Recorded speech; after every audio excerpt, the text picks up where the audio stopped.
आता विसाव्याचे क्षण, आता विसाव्याचे क्षण, माझे सोनियाचे मणी. आता विसाव्याचे क्षण, माझे सोनियाचे मणी. सुखे गोवित ओवित,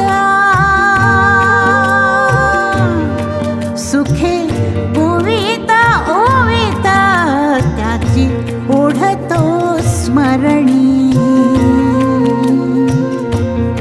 आता विसाव्याचे क्षण.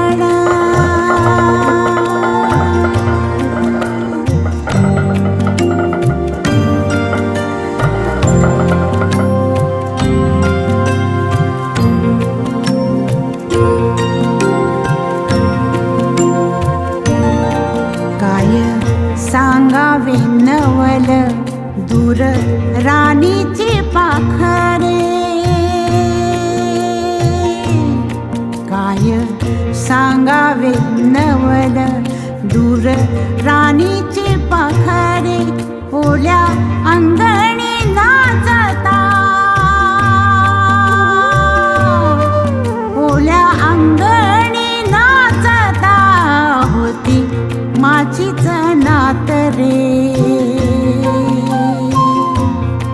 आता विसाव्याचे क्षण. प्रथम मी आईला धन्यवाद देतो. त्या आईने 100 वर्षासाठी पूर्ण केलं आहे. ते पहिल्याच मी आईला माझ्यापर्यंत शुभेच्छा देतो. दुसरी गोष्ट आईने माझ्यासाठी इतके कष्ट घेतलं आहे की रात्रंदिवस कष्ट करून वाढवले आम्हाला. आणि माझं कर्तव्य असं आहे, शाळेतून सुटल्यानंतर मी पुण्याला गेलो असताना आईने माझ्यासाठी पाठी 4 वाजता डबा करून बाबाने मला कोराव डबा नेऊन दूध गाडीने पुण्याला यायचं नांदगावकरांच्या. आणि मी तिथून 12 तास काम करून पुण्यात यायचं डबाना न्यायला. रोज सकाळी काम करून डबाने यायचो. आणि दोन्ही टाईम शिळे भाकरी खाल्ली आहेत. असा माझा कट्टर प्रवास आईमुळं घडला आहे. आणि 3 दिवस न विसरता आज या चांगल्या स्टेपला असताना आई माझ्याबरोबर हीच आनंदाची गोष्ट. आईने माझ्यासाठी भरपूर कष्ट केले, त्याचं फळ झालेलं आहे आता. आईने ना मला लहानाचं मोठं असं केलं की जातीवर दळून भाकरी घातली. ही सगळ्यात आम्ही सर्वांना आयुष्यभर, ही बारीक असताना आम्ही तर बारीक असताना आईने आमच्या चुलत्यांना सुद्धा सांभाळलं. त्यांची लग्न करून दिली, त्यांना लहानाचं मोठं केलं. अजून आईने काय करायचं, त्याच्यासारखं दुर्दैव काहीच नाही. ही आईची पुण्य आज तिला कामाला आली. अजून कुठला आजार नाही, कुठला काय बघू नाही. इतकी साधी आणि सरळ, कोणाला कधी आर म्हणणार नाही. अख्ख्या गावात सुना असतील, लेक असतील, आजूबाजू सगळे असतील, कधी कोणाला त्रास नाही. त्याचं फळ येतील आईला. जसं का छत्रपती शिवाजी महाराजांना जिजामातेने जन्म दिला आणि त्या शिवाजी महाराजांनी अख्ख्या मराठ्याचा आळा बसवला, किंवा एका पिंडीच्या आळ्यात अख्खा मराठा त्याने आवाळला. आणि का हो, पिंडीची ताटं मोजता येते, पण लागलेली कणसाच्या दाना मोजता येतो का? नाही येत मागायला. तसंच श्यामावलीने 7 जणांना 7 सुना 7 जण लेक असं एका मुठीत आतापर्यंतचा प्रवास झाला म्हातारीत. आणि त्यात इतकी पिंडीला आळा मारला, इतक्या पिंडीला आळा त्या अजूनपर्यंत सुटला नाही आणि सुटू नाही. मी सकाळी उठलो, अंजीर तोडा आहे तर माझ्या मोर आहे, अंजीर तोडा असते. आणि आईच्या शिवाय माझे कुठले पान सुद्धा डळत नाही. आईला म्हणलं पाणी धर, तरी आई सुद्धा पाणी धरते. मी गावात मिळून सासवडला सुद्धा तिच्या जेव्हा मी फिरतो, मला कुठलेच तिचं उन्ही आठवतच नाही. ते संपूर्ण माझ्या शेतातलं अख्खं काम ती मी करते. मोठा आजार म्हणजे तिच्या जेव्हाच मी ती जर दिली तर पुन्हा माझा परपंच बसला होऊ शकत नाही. आई म्हणजे मला देवापेक्षा थोरे. नोकरीला असताना मुंबईवरून गावाला यायचं म्हणलं की एवढा आनंद व्हायचा. पण त्या क्षणी त्यावेळी लोकांच्या बरोबर मी आलो, पण इकडं दोघंही वेगळी झालेली होती. पण मी आता जायचं कुणाच्यात हा प्रश्न मला उभा राहिला होता.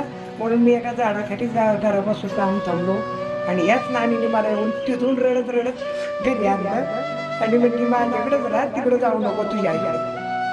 आणि ते प्रेम जे नानीने दिलं ते मी कधीही विसरणार नाही. आमच्या कुटुंबात आई वडील 4 भाऊ 5 बहिणी. आईने लग्नाच्या मोठ्या परिस्थितीत पूर्वी भाऊ बिकट होती, पण आईने काबाड कष्ट करून आम्हाला लहानाचं मोठं केलं आणि सगळ्यांना लाईनला लावली. आईला आमच्या लय कष्ट होतो बाबा तवा. चिपाडाव स्वयंपाक केला. आईचं झालेत ना 100 वर्ष पूर्ण, पण भाऊ बी माझं चांगले. भाऊ जाय बी आपल्याला कधी म्हणले नाही की असं की तसं की असल्या नांदा की काय, असं कधीच नाही आम्हाला. आलं तरी उठा बसा.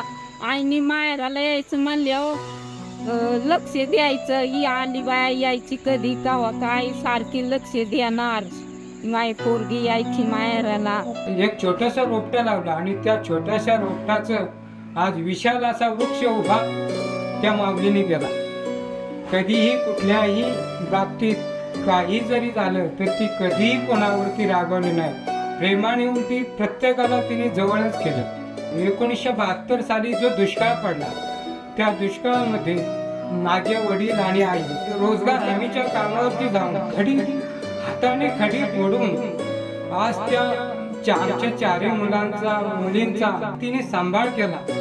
एक वेळ आमच्या अशी वेळ होती की आम्हाला राहायला घर नव्हतं. आम्ही गुरांच्या गोट्यात राहून त्या माऊलीने आज शून्यातून शोभ केलं. आमचं मत भाग्य 4 मुलांचं 2 मुलींचं की आम्ही आमच्या आईचा 100वा वाढदिवस इतका आनंदात साजरा करीत आहे. असं तिचं मातृत्व आहे. 2007 साली आमचे वडील वाढल्यानंतर तिथून पुढं सर्व जबाबदारी आईवर आणि आमचा बंधू सुरेश त्यांचाही आज उत्तमाचा म्हणजे 61वा वाढदिवस आहे. आज तो बंधू रामासारखा मला उभा राहिला. आज जे आनंद उत्सव मी पाहतोय तो केवळ त्या बंधूची कृपा आहे. आज तुमच्या सगळ्यामध्ये उभा आहे ती केवळ त्याची कृपा आहे आणि आईचा आशीर्वाद, आई वडिलांची पुण्याई आणि ह्या पुण्यातूनच आज हे सर्व आनंदाचा क्षण आम्ही अनुभवत आहोत. लहानपणापासून त्यांनी त्यांच्या मुलांना शिकवण दिली, मुलींना शिकवण दिली की आज सगळं कुटुंब आमच्या घरात काही जरी कार्यक्रम असला ना तरी सुद्धा आम्ही सगळेजण एकत्र असतो. आणि हा एक खूप म्हणजे खूप अभिमानाची गोष्ट आहे. कारण कलियुगामध्ये बाहेर जगामध्ये जर बघायला गेलं ना तर कुठलंही कुटुंब एकत्र नाहीये, पण राजाराम कोंडीबा काळे यांचं कुटुंब आज एकत्र आहे. ती केवळ आई आणि आमच्या सासऱ्यांची पुण्याई म्हणावं लागेल की आज त्यांच्या आशीर्वादाने आज आम्ही सगळे एकत्र आहोत. त्यामुळं म्हणजे माझ्याकडनं त्यांना भरपूर शुभेच्छा. आणि अजून एक आवर्जून सांगायचं वाटतं की सुरेश राजाराम काळे यांच्यामुळं आज मी हा दिवस बघतेय. त्रेतायुगामध्ये खरोखर रामाने लक्ष्मणाचा जीव वाचवला होता, पण आज कलियुगामध्ये सिद्धा श्रीरामांनी माझ्या लक्ष्मणाचा जीव वाचवला. त्यामुळे माझ्याकडनं त्यांनाही 61व्या वाढदिवसाच्या खूप खूप शुभेच्छा. आणि सद्गुरूचरणी हेच नम्र निवेदन की ते आत्ता ज्या ठिकाणी येतात त्याच्याही पेक्षा भरपूर त्यांना प्रगती व्हावी आणि भरपूर त्यांना त्यांचं आयुष्य सुद्धा उत्तम पुढचं व्हावं.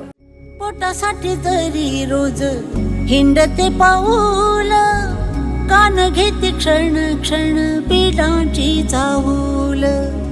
झोपेमध्ये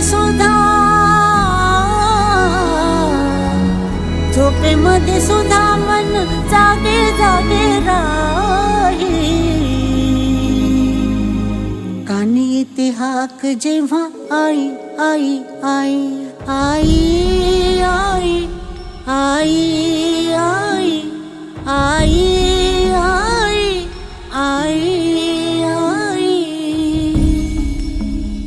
आधी सासू नाही माझ्या आई.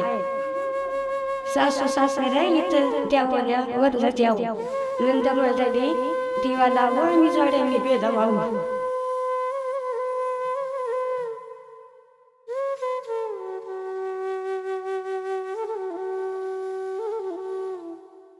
मी घरातली प्रथम पहिली सून.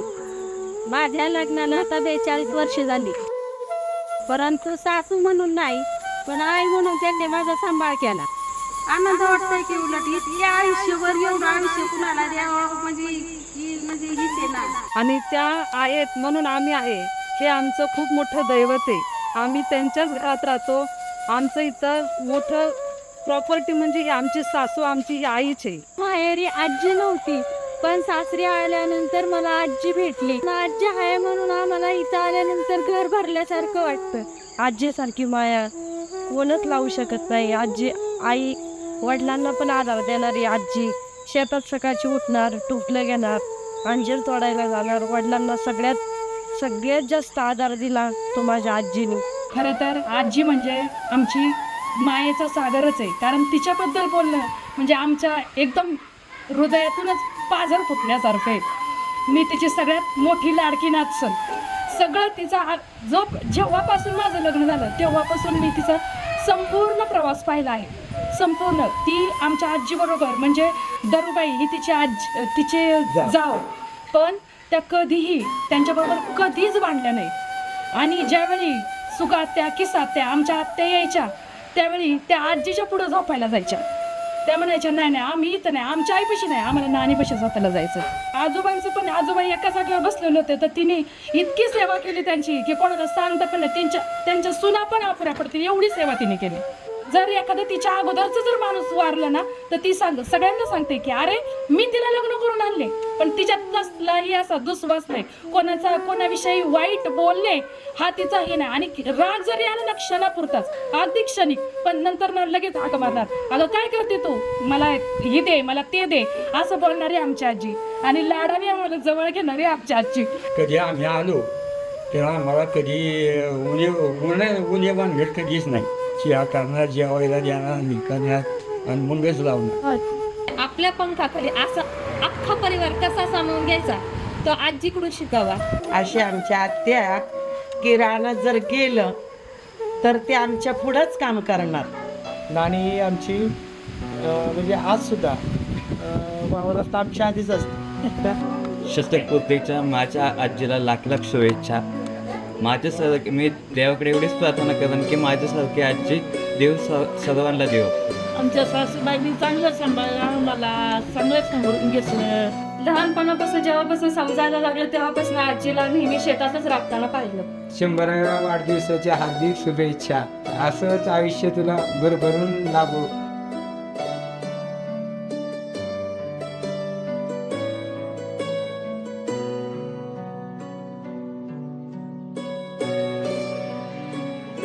On this beautiful occasion of my grandmother's 100th birthday, I wish her good luck and a good life ahead. She has done lots of things for us, like I can't express in words, but still I just want to end it up with wishing her a happy 100th birthday. माझ्या पणतींनी मला लहानपणापासून सांभाळलं आणि माझ्या पणतींचा 100वा वाढदिवस आहे म्हणून माझ्या पणतींना बर्थडेच्या हार्दिक शुभेच्छा. मत्राई तुला वाढदिवसाच्या खूप खूप शुभेच्छा. मदनाई तुम्हाला वाढदिवसाच्या खूप खूप शुभेच्छा.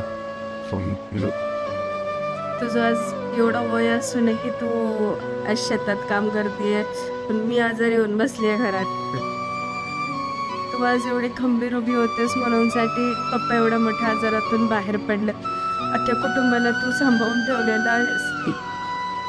आयुष्यभर कष्ट करून तू सगळ्या पोरांना मोठं केलंस, नातवंडांना मोठं केलंस. समर्थ कृपेमुळे आपला अख्खा परिवार हसत खेळत आहे. तू असेच हसत खेळत नेहमी राहा. तात्या तुम्हाला पण वाढदिवसाच्या खूप खूप शुभेच्छा. तात्या तुम्हाला वाढदिवसाच्या खूप खूप शुभेच्छा आणि तुमची अशीच प्रगती होत राहो. तात्या तुम्ही आमच्या कुठल्याच मुलांमध्ये भेदभाव केला नाही. नेहमी तुम्ही आम्हाला तळ हाताच्या पुढ्यासारखं जपलेल्या आजपर्यंत, आणि मला माहिती तुम्ही पुढेही असंच जपणार आहात आम्हाला. तुमचं आयुष्यभराचं स्ट्रगल मी बघितलं आहे आणि तुम्ही शून्यातून जेवढं मोठं आज साम्राज्य उभं केलेलं आहे ते सगळ्यांसाठी आज प्रेरणादायक आहे. आणि मला असं वाटतं की आम्हा सगळ्या मुलांनी तुमच्याकडून तीच प्रेरणा ठेवून आदर्श घेऊन पुढे जायला पाहिजे. मी दिसते पहिली परिस्थिती लय बेकार होती पण आता चांगला मुलगा केलंय माझ्या मुलांनी एका दुखीने राहावं परवटी चांगली करावी माझं आणि शांत राहावं समजांनी विचारच राहावं आयुष्यभर मी माझ्या कुटुंबाला मी सांभाळणार आहे. पुढे काय मला कमी करून देणार नाही एवढं मी ग्वाही देतो.